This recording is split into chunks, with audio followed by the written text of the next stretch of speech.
En esta ocasión vamos a calcular la función inversa de esta función racional. Recuerden que la función inversa lo que vamos a hacer es, primero que nada, sacar esta notación de Euler y lo vamos a colocar o lo vamos a escribir en términos de y. Es decir, que vamos a colocar 2x más 3 sobre x menos 1. Ahora bien, gráficamente esa función es de esta forma. Yo le voy a hacer un bosquejo de la gráfica de esa función para que observen un poquito de lo que se trata su dominio y de lo que se trata su codominio. Porque las funciones originales y sus inversas tienen una estrecha relación entre su dominio y su codominio. Bueno, acá tenemos menos i. Acá el dominio de esta función, fíjense, el dominio de f, van a ser todos los reales, excepto ¿quién? El valor que hace 0 al denominador, en este caso x igual a 1. Eso significa que en x igual a 1, hay una especie de asíntota vertical. Es decir, la función no está definida allí. Y eso sería en x igual a 1. Y luego en y igual a 2, también hay otra especie de asíntota horizontal. ¿Sí? Bien, la gráfica la voy a hacer con color. Esta gráfica tiene que cortar al eje y, si le doy a x0, tiene que cortar en menos 3. Tiene que cortar acá, menos 1, menos 2, menos 3. Corta acá. Y a x en menos 3 medio, en menos 1,5. O sea, más o menos por acá. ¿Sí? Entonces, la gráfica de esa función viene por ese lado, de esta forma, y del otro lado por aquella forma. Ya tenemos la gráfica de la función f. ¿Sí? Esto es en 2. La gráfica de f. Quiere decir entonces que el rango, fíjense que la proyección que tenemos sobre el eje y da en todos lados menos en quién, en el punto 2. Por eso que el rango de la función f va a ser los reales excepto el número 2.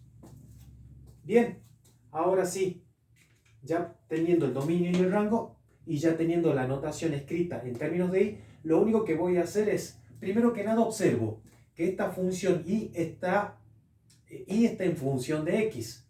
Para encontrar la función inversa, la cual nosotros la denotamos como f a la menos 1, vamos a trabajar algebraicamente y la vamos a dejar a x en función de y. Entonces vamos a pasar multiplicando hacia allá, siempre y cuando x menos 1 sea distinto de 0, pero ya lo estamos sacando. Entonces acá hacemos x menos 1 por y igual a 2x más 3. Acá tendría que ser distributiva, multiplicando por cada uno, x por y menos y, entonces me va quedando 2x más 3.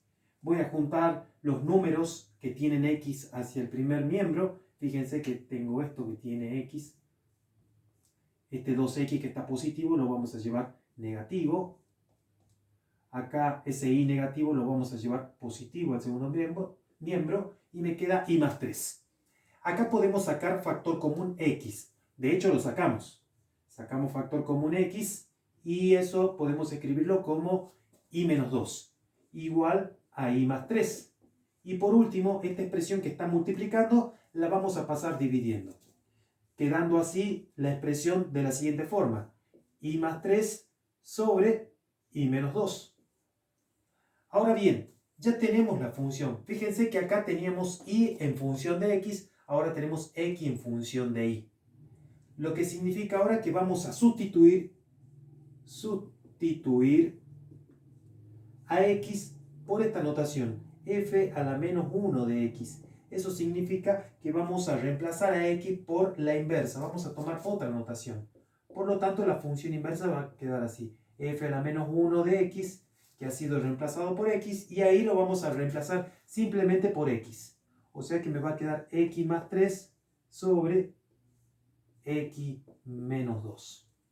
Perfecto, ya tenemos entonces nuestra función inversa.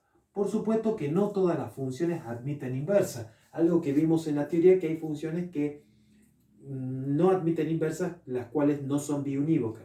Yo acá puse un ejemplo de una función biunívoca, el cual no analizamos todavía, vamos a dejarlo para otro video, en donde al analizar si la función biunívoca, recién podemos verificar si admite o no admite inversa. De hecho, ¿cómo verificamos si la función es biunívoca? Voy a aprovechar el gráfico que tengo acá. Y seguramente recuerdan en una de las clases presenciales que para poder determinar gráficamente si una gráfica representa una función, lo que hacíamos era trazar rectas verticales. Y si la recta vertical cortaba a la gráfica en un solo punto, decíamos de que la expresión que daba esa gráfica representaba una función. Ahora vamos a hacer de forma análoga. Las rectas se llama criterio de la recta horizontal. Vamos a trazar rectas horizontales. Fíjense que si trazamos una recta horizontal imaginaria por acá, corta la gráfica ¿en dónde? En un solo punto. Si trazamos por acá, corta la gráfica en un subpunto.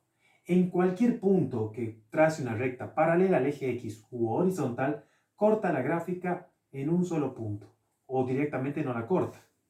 Si la corta en un solo punto, estamos ante la presencia de una función biunívoca. F en este caso es biunívoca. ¿Sí? Entonces, al ser una función biunívoca, es lo que admite o es una de las condiciones que impone la definición de función inversa. Una función admite, o sea f, una función biunívoca, entonces admite una inversa. Ahora, si la función no es biunívoca, no necesariamente puede admitir una inversa.